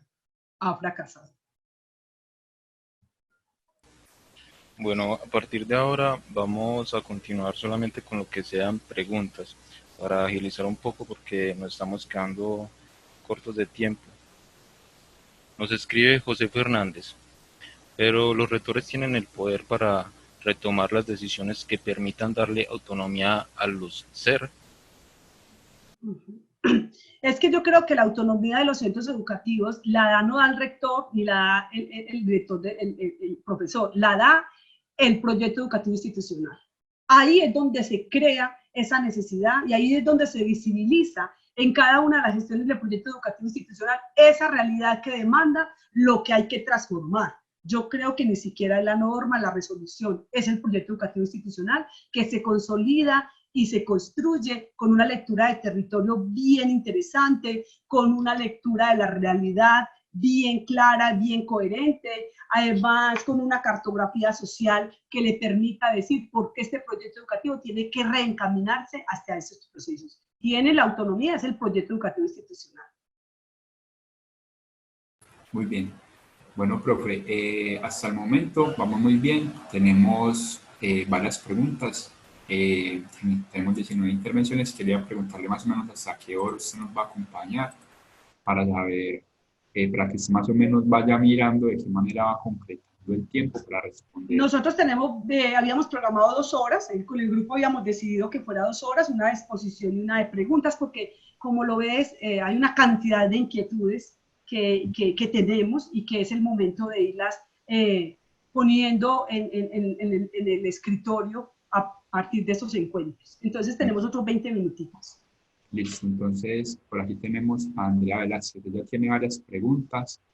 Si desea, le leo las 3 o lee una para que le demos también la posibilidad a otros que me han preguntado y avancemos también con las preguntas que están más abajo. Ella nos dice, buenas tardes, ¿existe política pública para la ruralidad diferente al PER? Otra, Escuela Nueva está basada en la educación multigrado, entonces ¿por qué las guías están dadas por grados? Y otra, ¿qué pasa con los niños de transición y con los docentes de Escuela Nueva que tienen que dar este grado? Si no hay coherencia entre las leyes y normas que hay y el material de las guías no está sincronizado entre este grado y transición. Ahí en el chat, profe, están las preguntas para que usted mire. Vamos con la primera. Alguna vez, el año pasado estuvimos en un conversatorio bueno sobre precisamente educación rural, formación de maestros y política pública, y el colega Freddy nos hacía una reflexión en torno a que realmente política no hay. Hay unas intenciones del Plan Especial de Educación Rural, pero como política, una política requiere de estructurar unos recursos, de definir unos dineros, de determinar unos procesos, de generar unas rutas. Entonces, estamos a la espera hace rato de todo el tema del plan, pero realmente como que yo pueda decirte, no hay esta política clara, coherente, sabemos para dónde vamos, a qué le estamos apostando, cuando en ese momento, por ejemplo, desde la década de los 80 empezó la política del Plan de Universalización de la Educación y que fue una política que expandió todo el modelo flexible al país. No conozco hoy ninguna, hay intenciones que están en el marco de la misión rural para la educación rural, la misión rural para la educación, misión rural para la transformación del campo y en el PEP, pero no veo en este momento que haya una política muy estructurada. Frente al grado de transición, pues profesora, el grado de transición llegó a nosotros cuando empieza todo el proceso básicamente de la cobertura. O sea, tenemos que devolvernos primero a la primera infancia. La ley 1804 nos plantea, del año 2016, nos plantea toda la política de cero a siempre para la primera infancia, ¿cierto? Y aparecen que estos pequeñitos ¿cierto? Tienen un proceso de acompañamiento en las veredas, en las comunidades a partir de este plan, ¿cierto? Pero ¿qué tenemos hoy? Hoy tenemos los niños en las escuelas rurales atendiéndolos por muchas razones. Una de ellas, que puede alguien decirme no es así, pero yo la que viví yo, para poder que se sostenga el maestro, para poder, porque mire, es que va a perder un docente, para que usted se sostenga, reciba a los niños de preescolar, para poder, o sea, fue un asunto de cobertura y de sostenibilidad de las plazas de los maestros. La coherencia es totalmente cierta, no cambió nada, es el mismo lavamanos, es el mismo comedor, es las mismas mesas que se requieren para el trabajo, ni siquiera la silla más pequeñita para los más pequeños, pero realmente ahí el proceso de los niños de transición llegó a nosotros por un tema de cobertura y de sostenibilidad de las plazas en los municipios. Así lo entendí yo, así lo viví, y creo que no hay otra experiencia que lo diga de otra manera, porque para nosotros sostener muchas veces el tema de la relación docente-estudiante empieza entonces a generarse la necesidad de tener llegada de transición. Bueno, la política pública, bueno, ahí queda pues como las dos ideas más grandes de la pregunta de la profe. Listo. O de las preguntas, sí. Muy bien. José Fernández nos dice, ¿podemos buscar sinergias de su grupo de investigación con el nuestro? El de ellos es PES, Prácticas Corporales, Sociedad, Educación, Currículo, del Instituto de Educación Física y Deportes de la UdeA. Le digamos cómo podemos hacer pues como ese diálogo. ¡Qué lindo! Fantástico. Para nosotros todos los grupos que se quieran unir a nuestras ideas y nosotros a las de ustedes, bienvenidos. Si nos invitan, hagamos esa conversación porque hay una falencia grande en todo el tema de la formación de los maestros para la actividad física y deportiva de los niños. Freddy dice algo muy importante, no existe una política pública de educación rural. En varias ocasiones nos han convocado a realizar aportes para una supuesta construcción de política pública, desde 2015 al 2019, pero no ha habido nada. Tenemos que tener claro que no hay voluntad política del gobierno para ello, solo hay simulaciones. Gracias, Freddy. Bien. Muy bien, profe. Ana Quintero, en relación a las guías de aprendizaje, ¿qué opinión tiene sobre los modos de lectura que promueven en los niños y las niñas? ¿Y qué influencia tienen esos sobre la comprensión? ¿Qué opinión tengo sobre qué? Listo. ¿Qué opinión tiene, pues en relación a las guías de aprendizaje, qué opinión tiene sobre los modos de lectura que promueven en los niños y las niñas? ¿Y qué influencia tienen estos sobre la comprensión? Muy bien. Personalmente, el uso de las guías para mí fue muy tranquilo. O sea, yo una de las cosas que tuve claro en todo el proceso y que tengo claro es que las guías son un medio y son un fin. Habrán lecturas que pueden ser promocionar muchas ideas de comprensión desde las cantidades de preguntas que traen, otras traen demasiadas preguntas y vuelven y revuelven sobre lo mismo, otras son netamente de nivel literal, pero hay otras que son más profundas. Entonces lo que yo hago, mi profe, y lo que recomiendo es, yo no sigo la lectura tal cual, la unidad tal cual, yo voy generando procesos, como les dije, de las mismas herramientas, desde los mismos instrumentos del modelo, y voy generando otro tipo de lecturas que van posicionando el proceso de la comprensión. Realmente las lecturas son eso, como las hay en la biblioteca. Para mí las guías son un medio y no son un fin, y en esa lógica es que creo que lo debemos trabajar más tranquilamente, porque no todas las lecturas se tienen que hacer. Habrán unas que nos llaman mucho la atención, otras que nos parecen que no son tan pertinentes, otras que de pronto decimos que el lenguaje que se utiliza no es el más apropiado. Podemos cambiar por otras. Esa es la flexibilización que tenemos y la adaptación del material. Bueno, Ana Quintero nos escribe: el material impreso de Escuela Nueva es un material que necesita estar actualizado por parte de las entidades encargadas del modelo. Si bien las guías no es lo único que soporta el modelo, es un elemento muy importante para algunos de los docentes rurales, razón por la cual en algunos escenarios, por lo menos en Antioquia, que cuentan con las guías, trabajan con ellas como libro guía. Siendo esto una realidad en algunos escenarios, ¿cuál es el papel del profesor en la didáctica multigrado? Ok. Nosotros de hecho estamos reflexionando cómo preparar secuencias didácticas en el aula multigrado. Hay muchas ideas sobre esto y el ministerio ha venido a través del programa PTA planteando caminos y alternativas integradoras en un aula multigrado. Lo que sí tenemos que tener los maestros es el conocimiento de la propuesta que hay en una estructura que plantean los lineamientos curriculares, pero a esto le quiero, antes de responder toda esta pregunta, la profesora que decía, venga, si es un aula multigrado, entonces, ¿por qué los módulos vienen por área? Pues sencillamente porque el sistema educativo colombiano, vuelvo y digo, es por área, por contenidos, por grado, es decir, sigue fraccionado.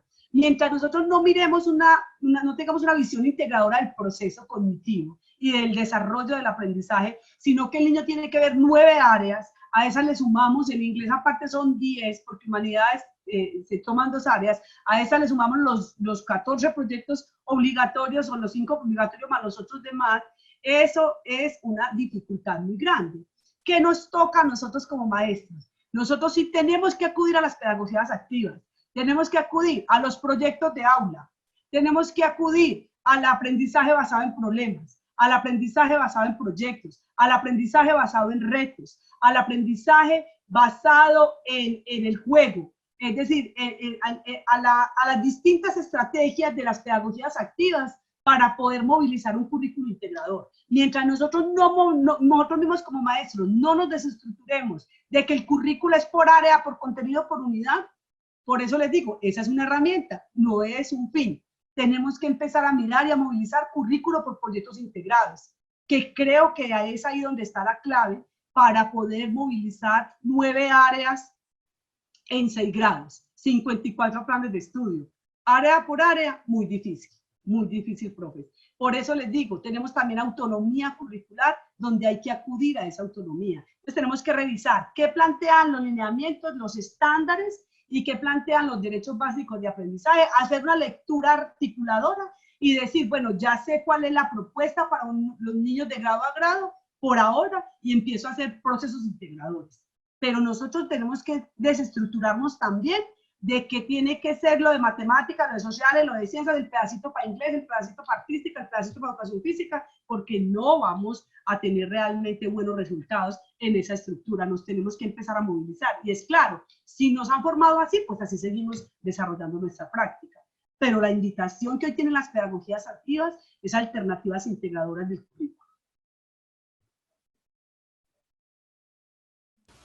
Bueno, Carolina Pineda nos comenta.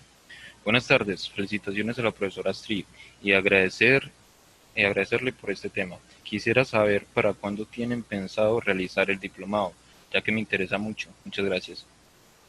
Bueno, el diplomado, nosotros ya estábamos haciendo las conversaciones con la Vicerrectoría de Extensión, no tenemos recursos, como nos acercamos a la Secretaría de Educación Departamental y ellos nos dijeron que los recursos ahorita todos están destinados a todo el tema de contingencia, al tema del COVID-19.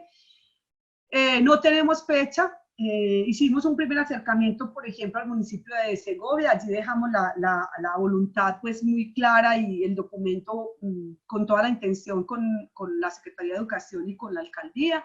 Lo mismo en San Carlos, donde hayan municipios que hayan voluntades, unimos esfuerzos, porque realmente tenemos toda la iniciativa, pero no tenemos los recursos, o sea, nosotros no tenemos recursos propios y con UDA pues tenemos unos escenarios y unas alternativas, pero sí hay que producir unos materiales para poder tener cómo darles toda la formación. Eso sí requiere unos recursos. Bueno, muy bien. Hasta este momento nos quedan ya faltando unos 7, 6 minuticos para las 5, para las 4, perdón. Y a las 4 ya tenemos otro conversatorio, entonces invitamos a la profesora así para que vayamos como culminando con el conversatorio, para que nos compartan, porque hay varias personas que nos han dicho que no llegó como la información por escrito, entonces se nos puede compartir, profe, sus datos personales, los datos donde los podemos contactar por acá, como de forma verbal, que les diga para que... Bueno, sí, porque no llegó, no sé por qué no se va. Entonces, mi número es 314-893-6201. Cuando se comuniquen, digan, soy tal persona estoy interesada en pertenecer al grupo, ¿cierto? Y mi correo también, por el que pueden hacerlo. Igual tenemos correo del grupo de estudio. Alguien, por favor, comparte el correo del grupo de estudio que lo creamos esta semana.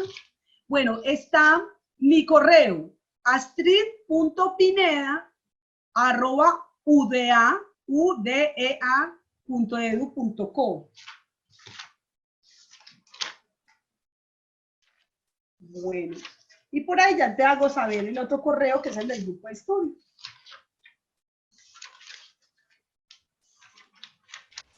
Listo, profe, le agradecemos entonces su presencia, su asistencia, por el tiempo destinado para compartirnos este saber. De pronto, si desea como culminar con la sesión. Sí. Muchas gracias, profe. Bueno, muchas gracias a todo el equipo de la universidad por estar aquí. Me siento súper acompañada, súper contenta. A todos los que se vincularon a esta conversación, decirles, somos la esperanza de muchas comunidades. Muchas comunidades nos necesitan. No tengamos, o sea, sabemos que tenemos dificultades, pero no dejemos caer la ilusión, la motivación, el gusto, porque ustedes saben que las comunidades rurales, muchas no tienen sino la voz del maestro. Somos en este momento no protagonistas, sino que somos básicamente quienes acompañamos en esa realidad que viven tan alejadas muchas comunidades, con tantas dificultades otras, con tantas necesidades otros, pero que estamos ahí diciendo maestros de la ruralidad para los contextos adversos, porque no solamente la ruralidad, sino también para las zonas urbano-marginales que también aplican los modelos. Y bienvenido todo el maestro o la maestra, el colega de cualquiera de las disciplinas, porque el grupo de estudio es abierto a todo el que quiera decir, venga, trabajemos, venga, pensemos, venga, soñemos juntos. Muchas gracias a todos por estar aquí y por creer que es posible.